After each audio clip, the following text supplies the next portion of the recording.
So the big question is this: how do young adults in our 20s and 30s go from simply dreaming great dreams to having the courage to go after them? What if there was a structure that we could walk through to know the secrets of how other people have dreamed their dreams and brought them into reality?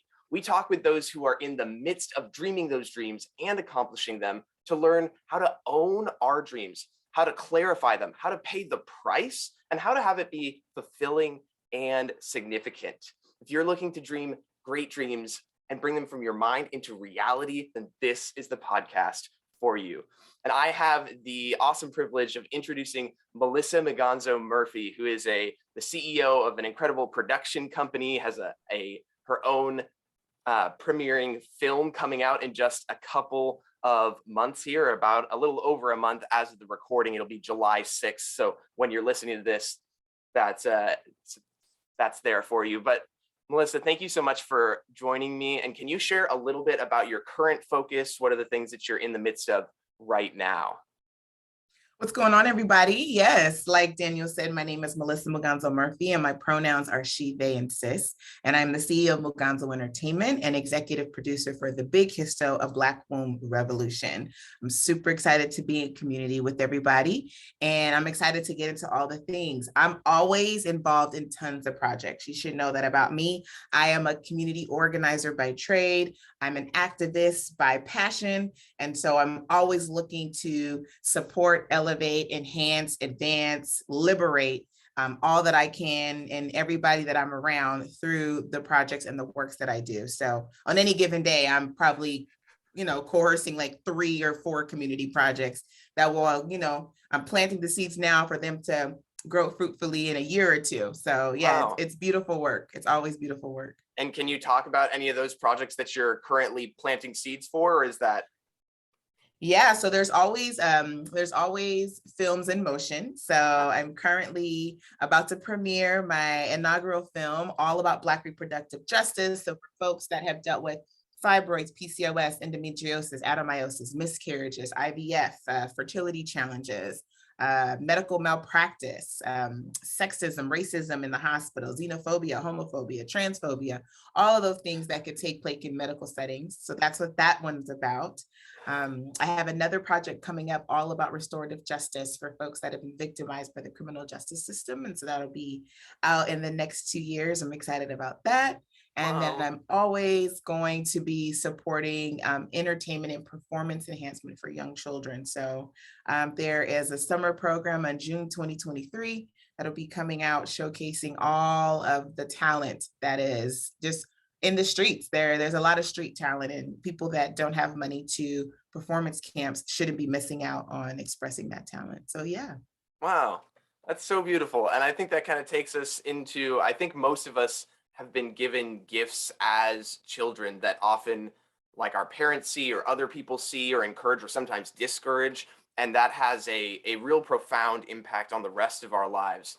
And so I'd love to take us back to a younger Melissa, and what were the gifts or the ideas or the skill sets that you kind of had, and how have those played out over your life? So I think everybody needs to know this. Every single one of us was born perfect, right? We were born perfect.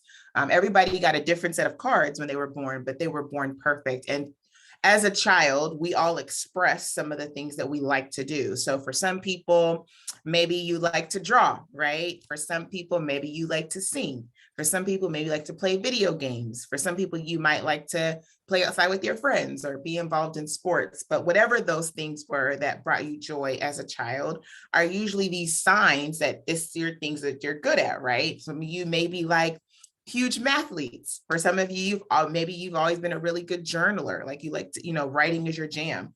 Those are all these like really natural signs that these are gifts, talent, skills, or abilities that are going to be a part of your journey in this thing called life for your life. But it really is up to each one of us to tap into those things. So for myself, I was exposed really early to entertainment and expression and vocalizing things that are on my heart or in my spirit from an emotional standpoint. So when my mom finally asked me to hold a note, because she's a musician by trade and I can hold this tenor note, She was like, wait a minute, we got to do something about that.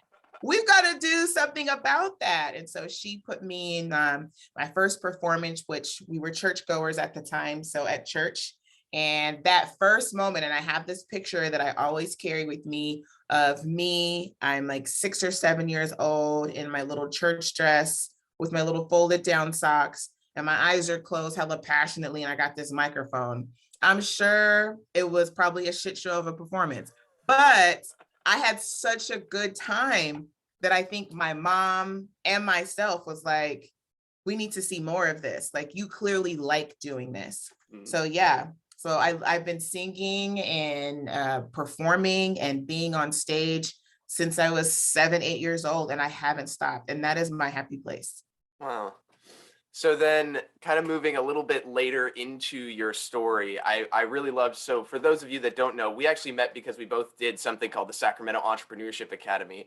And I just really loved your message. And I think it would be really helpful to hear your journey at Sac State and then at UC Davis, then Sac State, and how you came out from, I believe it was New York over here, and just kind of some of that process. Cause I really learned a lot from taking notes and just seeing how there are like all those destiny points, I think you called them. So walk me through a little bit of that, because that was such a fascinating story to hear you share. And I think all of us would enjoy hearing that.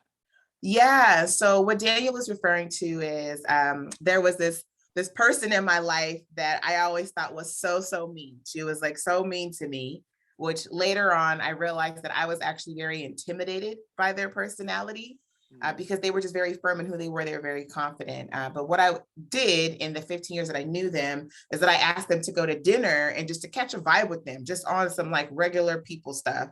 And we go to dinner, and she ends up being the one person that gave me this life mantra that ended up changing my life. And that's what Daniel's referring to as destiny points. And the mantra is that in this life, there really aren't, such thing as a miracle, because a miracle means that it's just like you pray to this person in the sky that one day, one time, something good could happen to you over a series of begging and pleading, right? But if you think about all of us being born perfect and all of us being born with the destiny and a purpose, and it's just our job to live in purpose on purpose, right? Which is an individual set of choices.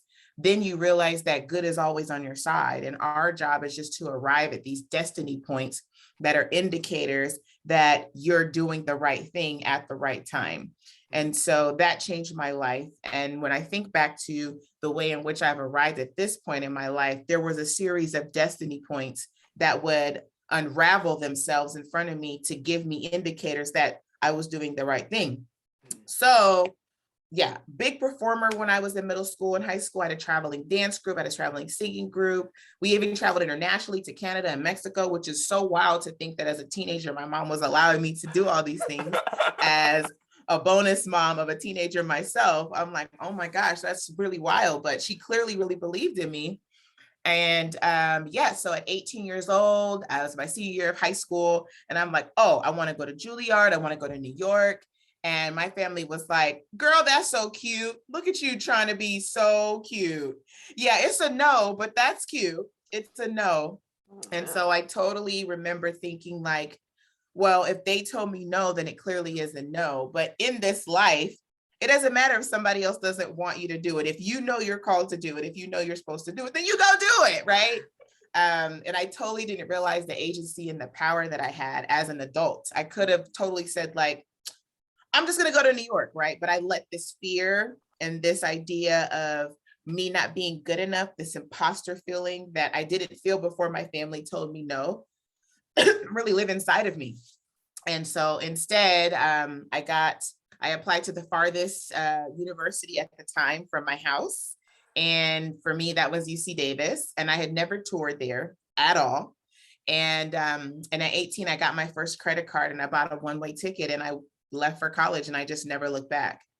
And so when I got there, I was still really too afraid to study dance because I wanted to dance. I could care two, what's about the theory. Boo. I just wanted to dance. I wanted to live my best life.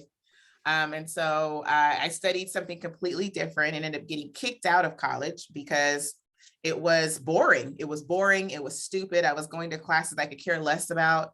But what did I do? I was making friends though. And what did I do? I started a singing group. And what did I do? I was doing hair out of my residence hall. And what did I do? I was dancing. I was a dance teacher because those things brought me joy, right? Again, all these signs, affirmations, confirmations that these are things that are good for me, but I totally tapped into fear and was in somewhere else. So I actually got kicked out of college and had to go to community college for a year.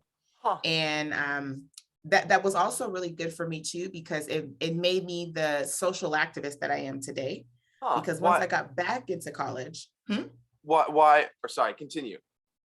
well, once I got back into college, I had to advocate for my own placement as a Black student at this very white establishment. It was like 40,000 students. And of those 40,000 students, 3% were Black, right? And so there's clearly larger systems that were taking place that I happened to be a part of that I just felt like needed some more visibility. So once I got back into college, I started working for these cultural centers that would recruit Black and brown students to college. I became someone that started doing programs on campus. I even became the student chancellor my senior year, traveling with the chancellor up and down across the state, advocating on behalf of families that are, first generation or immigrant families or undocumented families that need support, and college is hella expensive. So, but it gave me this lens on advocacy that I was totally just living my own life about, but then it just became so much bigger than me once I realized that these larger systems were taking place. And yeah, I wanted in. I wanted in. Yeah. Wow. And so I think maybe even focusing on, so while you were going to community college, so that's a big thing to, like, you were already at UC Davis, then to leave, but it sounds like you were still living on campus based on doing hair out of your residence hall, or like, how did how did that work? Yes. Yeah. So I got kicked out of the residence hall too, right? Because when you Okay. get kicked out of school, you get kicked out of everything. Yeah. So my freshman year, I lived in the residence hall. I stayed on the African American floor so I can be amongst other Black students, which was hella fun. Okay. And was doing hair, making money out of there. Also worked 2 other jobs as a dance teacher and a barista. So I was grinding. I came from a really resilient background, so it was grinding. But when I got kicked out, all of that left. So I actually had to find an apartment off campus. I became a waitress at Denny's, working graveyard. I was also enrolled in school, but I still had all these friends, right? Because I was still living in the area. So I was still kicking it, partying, doing all the things, singing, dancing, all the things, because I still had my folks there. But when I got back into college, back into UC Davis, I just, my love for Black folks and advocacy and going for my dreams just like went through the roof, because I finally felt what it was like for it to be gone. Huh. And what was it that, like, I don't think most people would get kicked out of there and then be like, screw this, I'm gonna go to community college, figure it out, and then come back. Like, what was that? I'm so curious. What was it in you? Because that's a lot to be, you have no family, but you do have a lot of great friends and community that it seemed like you had built already, even in that short time period. And I think that's so important too, is wherever we are to develop strong relationships, because life will happen.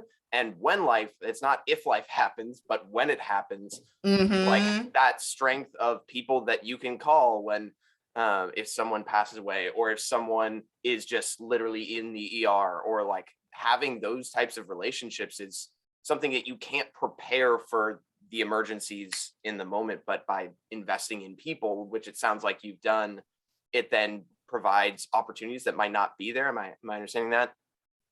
Yeah, there's something inside of all of us that takes place when you take something for granted, and then you realize, I never want to take that for granted again, right? And for some of us, we get to have that happen before it's too late, right? We let time pass, right? And for some of us, we live it with regret because we go into this, we shoulda, coulda, woulda, right? I knew that I had nothing else to fall back on. I knew that for a fact. Financially, I'm the daughter of immigrant parents, right? So my family was so excited for me to go to college. I'm thinking that college would give me this access. And because I was so unhappy with my major in my first year and a half, I could care less about college. I was more so there to connect with friends, enjoy being a Black person, to be able to express myself. Like that was what I was more excited about than college and homework itself. Mhm. But once I got kicked out of college, and I realized that in order for me to sustain this beautiful life that I have in Northern California, college was the catalyst to get me there, right? It gave me housing, it gave me network, it gave me jobs, it gave me opportunity, it gave me a platform. And all of that ended in the same breath, right? I was like, oh no, I need to get that back. And when I come back, I will be more evolved because I now see the world in a completely different way. So it forced me to change my major. It still was a dance though, because I was still hella nervous about that. Still had that imposter syndrome hanging in the back of my mind, but it enhanced this activation of equity, inclusion, and belonging and accessibility that really became the framework for how I even produce my shows and my films today. So Wow. all of that ended up working out, but absolutely, absolutely. Huh. And then I also noticed that you have, to that point of inclusion and diversity, it seems like you have some certifications and training and being able to facilitate that, as well as a public speaking credential of some type. How did that become something that you like? I know performing, speaking, like those are not too dissimilar. You're both of them. You have a microphone that you're holding. Right, Just right. one you're using. Yeah. So how did those become things that you wanted to pursue? It seemed like that was based on, this is based off your LinkedIn. It was during 2020. So I'm so curious, was it COVID was shut down? You were like, let me get some more skills while we're shut down doing nothing. Or like, what was that process? Yeah, so for the listeners out there, I applied to grad school after undergrad because everybody was like, "Oh, what are you going to do after college?" Which every college senior hates that question, by the way. So stop asking them that because they're just as scared as you think they look. Yes. So I was still too afraid to apply to a Master in Fine Arts program, still really insecure about me taking it on because I didn't feel like I had that familial community support for that. It was more like, oh, you already get paid for doing this. You already have a skill set. Like you don't need to go to school for it. But that's honestly why people go to school, right? To perfect their skills. So Hmm. I ended up applying to a graduate program in higher education. It ended up working out for me because I was already doing some of that work as a student chancellor, right? I was already recruiting people to college. So to get to Sac State, where I worked, which is in Northern California, and work as an admissions counselor, I was just doing it at a bigger level, right? But I was still doing the same thing.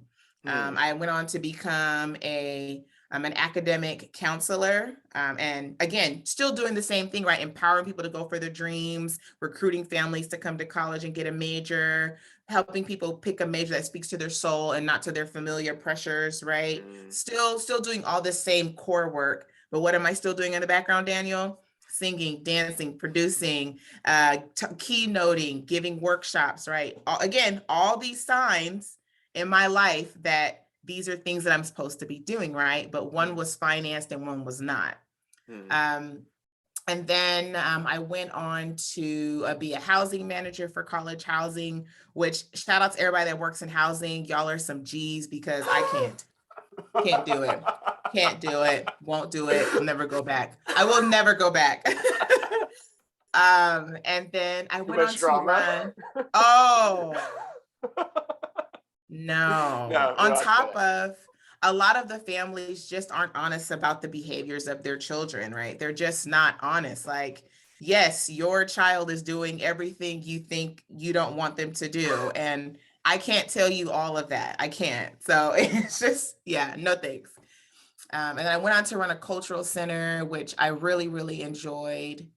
And it was in that cultural center job that I knew that this would be my last higher education job and that Hmm. I was going to risk it all to become a full-time entrepreneur, a full-time entertainer, and wanted to develop skills to get better at that. So that's when I started taking my dancing and producing seriously. That's when I started and actually enrolled in that public speaking course you're talking about. Like, that's when I was like, I am going to knock this shit off the park.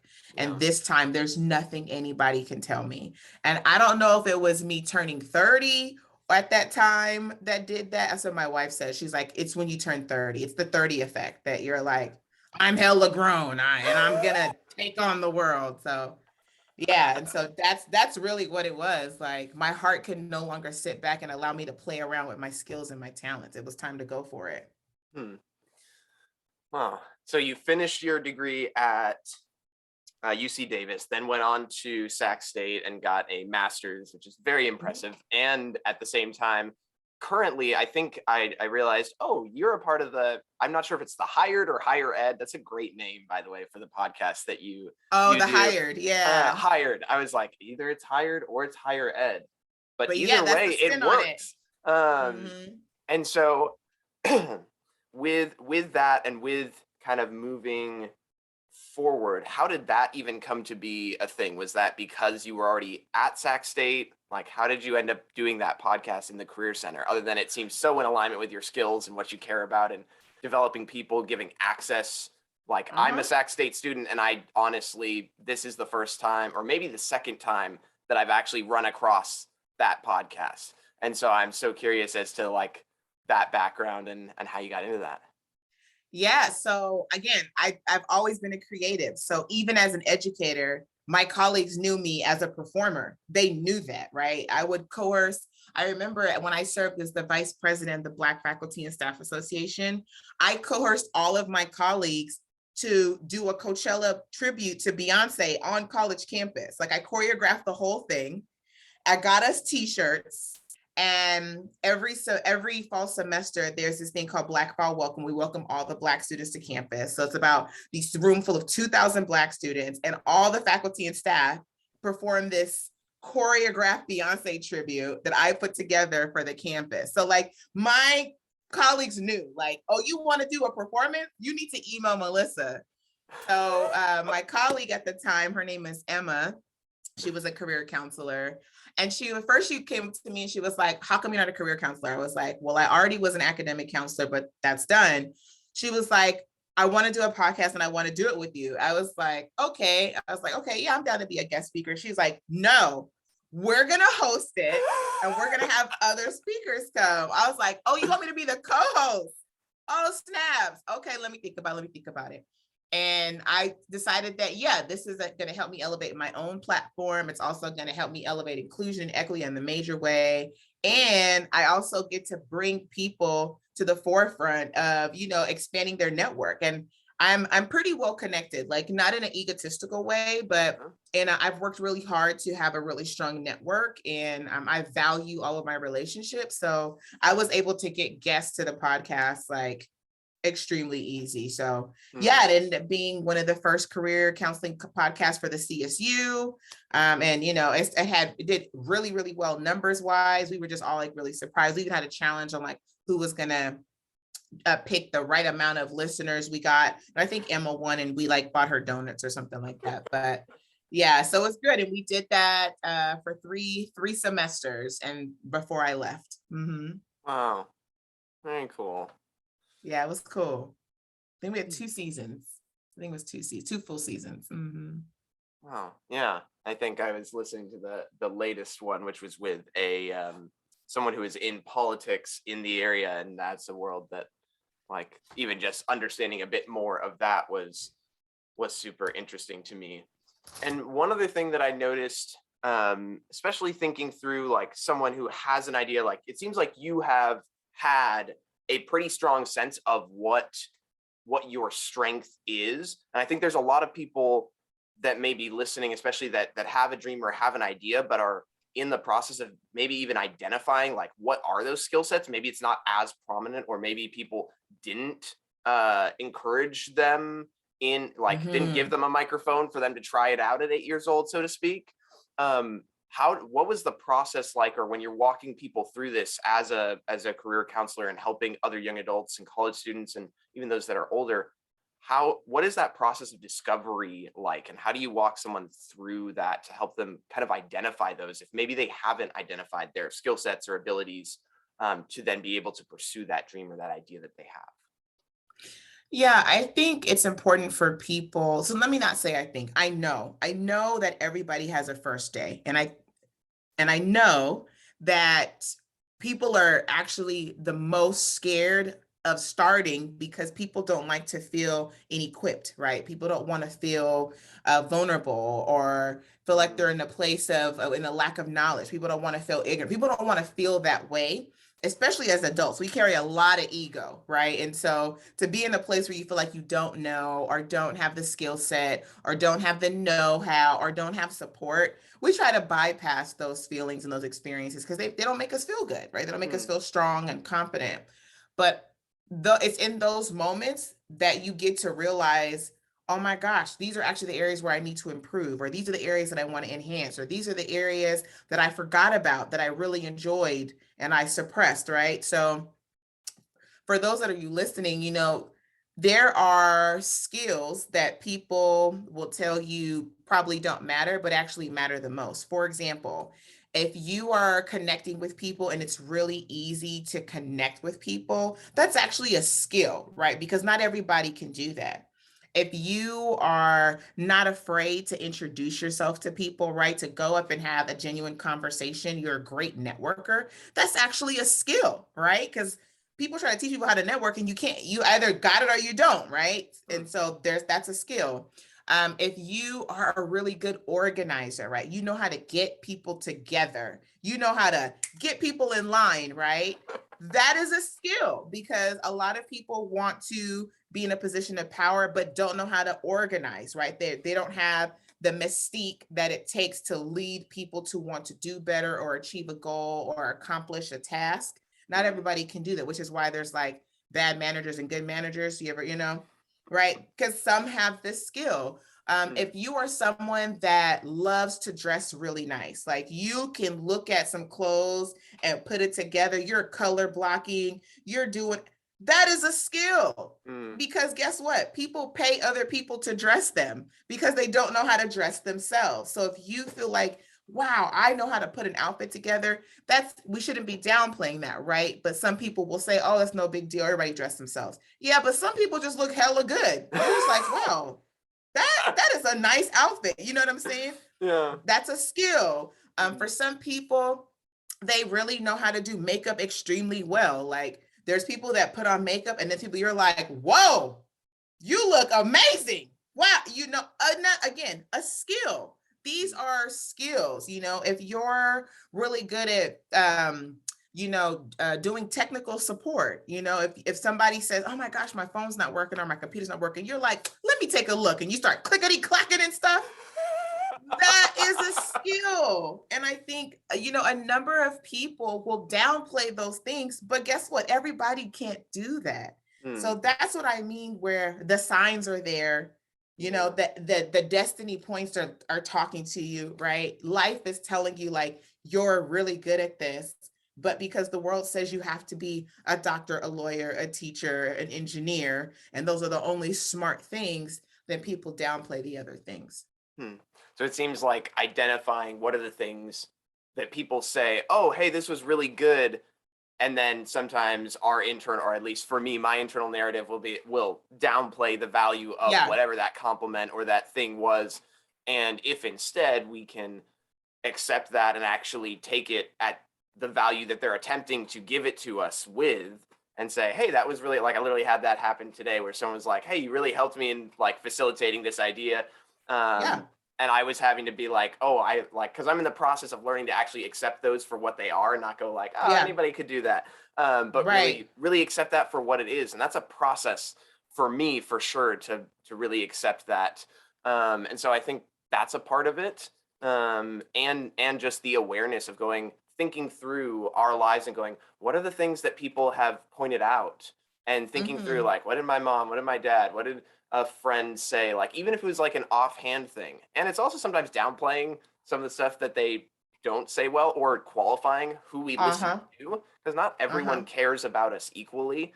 And if you get a million opinions, sometimes then it's like it's less helpful than if you have 3 to 5 that are really important to you and are in your Right. corner. and sometimes that Right. will tell you hard things that we need to hear. At least Right. that's been important for me.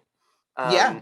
And then, so I would also love to hear a little bit about your experience in the Sacramento Entrepreneurship Academy and Yeah. how that happened, and just hear a little bit about that. Yeah. So I graduated from UC Davis in 2011 and graduated from Sac State in 2013.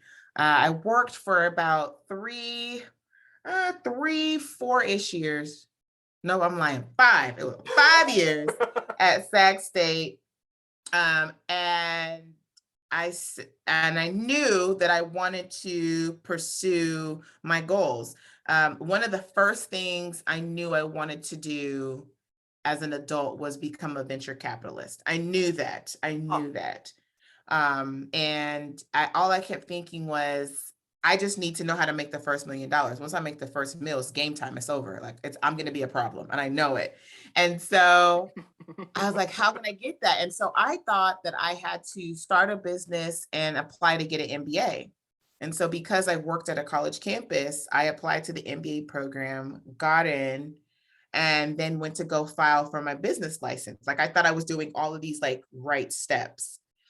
And I got the business license and then encouraged my wife to actually go start a business too. So we actually went to the bank together. Like we filed together and went to the bank together. And that was like a really beautiful moment. And then it was my first semester of my MBA program and I hated it. It was terrible, not because the professors were terrible or the subject matter was terrible. I forgot that I hate homework. I don't believe in it. So why am I enrolled in this program again? I'm not going to do the homework because I'm already doing this real life work. So I finished the first semester and I'm like, well, let me just finish the next semester. So I even go to the next semester.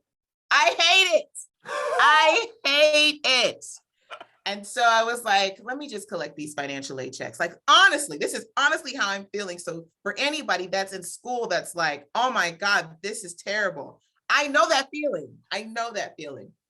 And there's one thing to have to endure like that because there's greater success on the other side. But there's another part where you're in something where life is telling you, back up, wrong decision, get back in reverse, get out of there. This is you're literally not supposed to be here. And that's what life was telling me. Like this MBA program was a mistake. You need to get out of this. So I did, but I knew that I wanted to be a venture capitalist. I knew I wanted to work in entertainment. I knew I wanted to do big things. So I was actively seeking some type of indicator that I could do it. So I talked to my colleague at the time and they tell me about a program called Nehemiah Emerging Leadership Program. It's called NELP. And it's an accelerator program. It's about 6 months. And if you get in there, then they'll help you start your business. I was like, oh, bet I'm there. I interview, I get rejected. I'm like, oh, okay, fine. So then I don't get into that. So I was like, what am I going to do? And to this day, I don't know how I met Christy, who at the time was a board member for the Sacramento Entrepreneurship Academy. But in my mind, she just like kind of floated down to me from the heavens and was like, have you heard about this program? And I was like, oh my God, I've been looking for a program that's not a 2 or 3 year long master's program, because I did that, but that's also going to empower me and not shut me down. And Christy, she helped me in my interview. And I remember being really intimidated by the interview board because it was like 6 old white guys, Christy, who's Asian identified, and then me, this Black girl interviewing. And I was just like, why the hell am I here? But it ended up being the best program for me because it was the first time I was able to say out loud, I'm going to be an entrepreneur one day. I'm going to be a venture capitalist one day. I'm going to have this company one day, and I'm going to really start investing it and vocalizing myself right now. And yeah, the program changed my life. And so that's really cool. I think that takes a lot of courage too, to do an entire year of an MBA program and still choose to leave that. Like takes a lot to finish something like that, but you had already done a master's too. So this was your second master's, obviously Yeah. very different fields of focus. And so what was it about the SEA? Because I, at least in my experience, being in that community of, I don't know how many people were in your class. Was it like 15 to 20, something like that? Or was it Yeah. less? Something like I that? think I think maybe 10 to 13. 10 But to yeah, 13. Okay. about the same. Yeah. And were there any like pivot points during the yes, can you share about some of those? Yeah. So when I got in the program, I had mad trust issues. So I was like, I'm not telling my project to nobody. Like I wasn't about to share nothing because it was so personal to me. And I didn't have time for anybody to nitpick my business idea because I knew that I didn't have like a B2B that I wanted help on because it was my baby. And I also wanted to be a venture capitalist. So I just wanted to learn. So I actually helped another person with their business idea, which is a consulting business, and learned about what it means to put together a business plan, which is hell. It's hell to put together a business plan or, calculate the financials, right? To say like, there's two parts to business, right? One is the idea, the visionary, the executing of the task. The other part is the foundations, the framework, the financing, right? The actually putting it together, the human resources part of it that is just as important as the vision and the project and the yearn and the passion, right? They have to be married to each other. And that's really the make or break for people that want to be successful in business. But yeah, so throughout the program, I just knew I was there to help other people with their business ideas because I was already for certain on what I wanted to do. So I knew that very, very, very early. So it was more so building the skill set in to then be able to implement in your own business. And were you doing that Absolutely. alongside it, kind of on the side, or was that more you focused on that for that period of time? And were you still working at Sac State full time while you were doing the SEA? Yeah, so I was still working full time, still doing contractual work. So I've been a freelance artist my entire life. So I was still doing keynotes, I was still producing, I was still acting, I was still doing entertainment. That was still happening, right? But I was also, again, I'm a really big person of like planting seeds as I'm going along so that this fruitful outcome can continuously be there, right? And that's something for people that are listening to know, like, the show never stops, right? You never stop. Like right now we're, recording this podcast that will be launched, a little bit later, right? Planting seeds, it's really important. And everything that you and I have done up until this point, right, has brought us to this point together, be able to have these beautiful conversations. So all this seed planting, right? So yeah, so all that was happening at the same time. And I knew for a fact that class was the moment in my life that was a destiny point. That was like, it's time to get back on your trajectory. It's time. And this class is going to be that point where you get off the freeway at the wrong exit, you get back on the freeway. That was me getting back on the freeway and it felt really good. And I was about to merge lanes going 75. You feel me? Like I was ready. I was absolutely ready. Yeah. I really loved the environment too. That was a big thing. Like I walked in day one and was like, oh, I love environments of growth like this. Yeah. And yeah. So then kind of looking to the future from where you are. So you've planted all these seeds in the past and in the present, but you got some stuff that's been growing from almost 2 years ago that's about to crop up here. Right. So I know you shared a little bit about it at the beginning, but can you share a little bit more about your movie that's coming out and anything else in the future that you're really excited about and just looking forward to, and how we can stay in touch with you and watch all the cool things that are going on in your life? Yeah, thank you. And I appreciate the opportunity to be on your platform. I never take that for granted. So thank you for giving space and for giving, room for me to empower folks and to just be in community with you. So yeah, so my own personal journey with uterine health challenges is actually what sparked the fire for this movie. Like it really ignited that, but I didn't know it at the time, right? We're talking about like seeds and destiny points. So I've struggled with terrible menstruation since I was a teenager. And at 23, I asked my doctor for a hysterectomy. She was a female doctor and she said no. And I remember thinking like, where's the sisterhood? Like, why? And she said, well, don't you want to have children? And I was like, oh God, no. Why would I want that? It's not for me, right? It's not for me in the cards. Um, and so she goes, well, one day when you get married, your husband's going to be really upset. And I was like, girl, I'm gay. What? Like, what are we talking about? So it just for me was a reminder that there are these larger systems where people don't really have control over their body, even in spaces where they're supposed to have control over their body.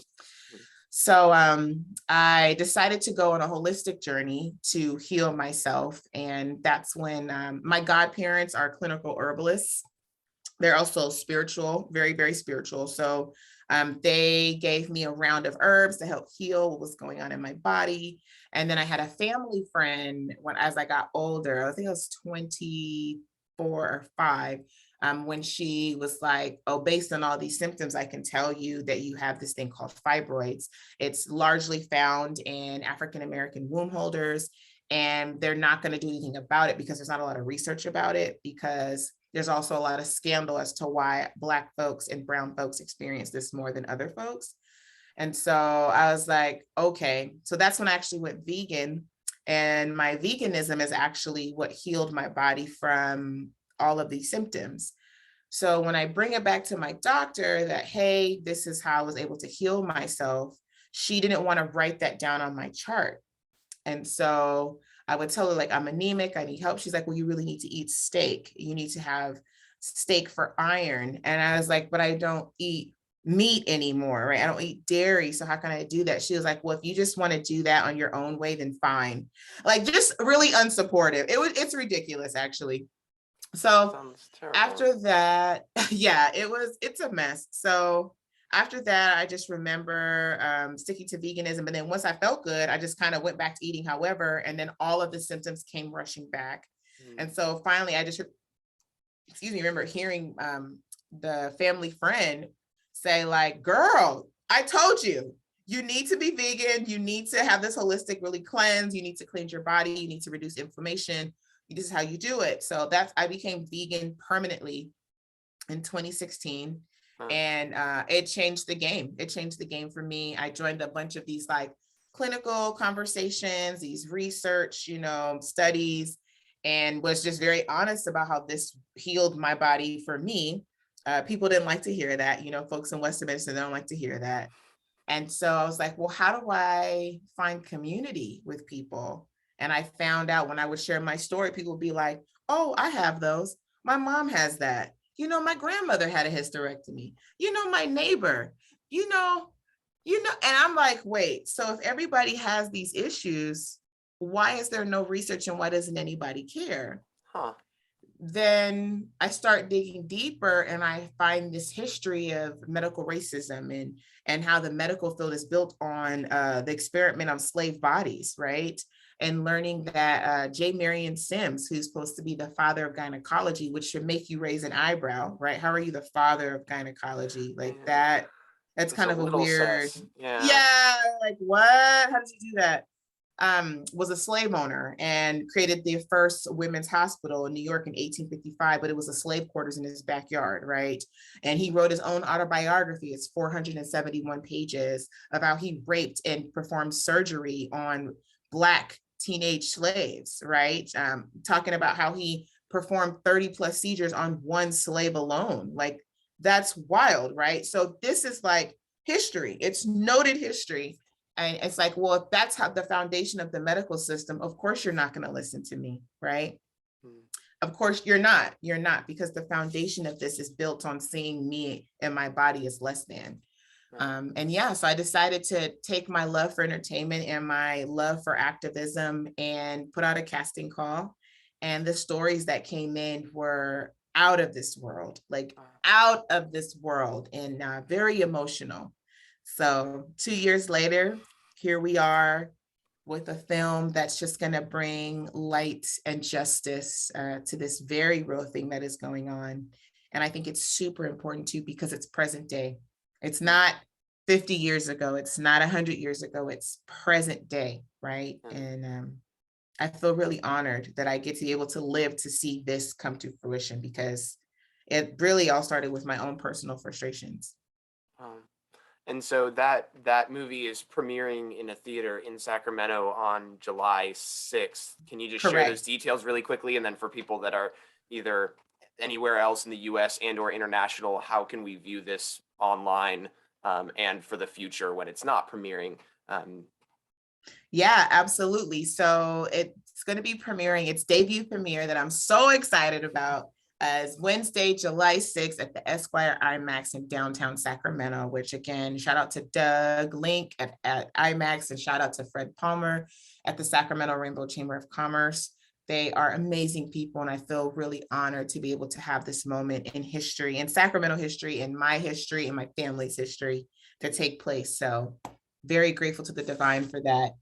And then it's going to be doing a small university tour. So it's going to be showing at some universities in the fall. And those dates will be released on my website at www.muganzoentertainment.com coming this August. So that will be there.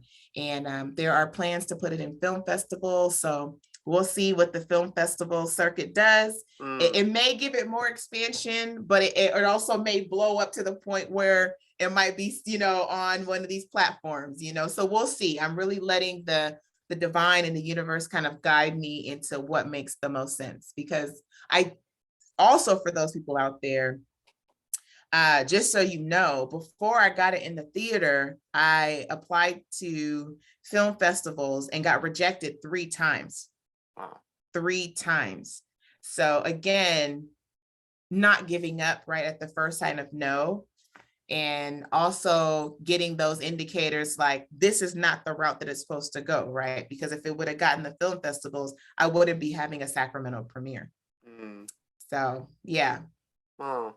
And then anything else other, I mean, that's a huge thing and a huge accomplishment. So congratulations on getting that and for pushing through those no's to get to this point. Anything else that Yeah. you want to share that is coming up here over the summer or into the fall? Yeah, that's everything. I think staying in touch with me on my website and my Instagram is really the route to go. Things are always popping up. They're always popping up. So to stay the most updated, you definitely want to follow me on Instagram at MUGANZ as in zebra O Entertainment. That's my Instagram. You can go on Twitter at Melissa_MUGANZO. And then, or you can be on LinkedIn, Melissa Muganzo Murphy, and of course my website, Muganzo Entertainment. Awesome. Well, thank you so much for being here. This has been lovely, and yeah, just so grateful for you taking the time to be here and sharing all the different moments in your life that you've overcome to be here and to be present and to be a voice for people that didn't have a voice or haven't had a voice, and the way that you're choosing to show up and be present and be a solution instead of just pointing at a problem, is really cool. And just personally, getting to meet you in person, at the SEA was such a cool experience, and Oh, I'm thank just you. very grateful and honored to know you. So, thank you so much for doing this podcast with me, and Absolutely. yeah. So Yeah. I pray that we as people would be those that live by faith, are known by love, and are voices of hope, that we would dream great dreams and have the courage to go after them. Adios. Yes.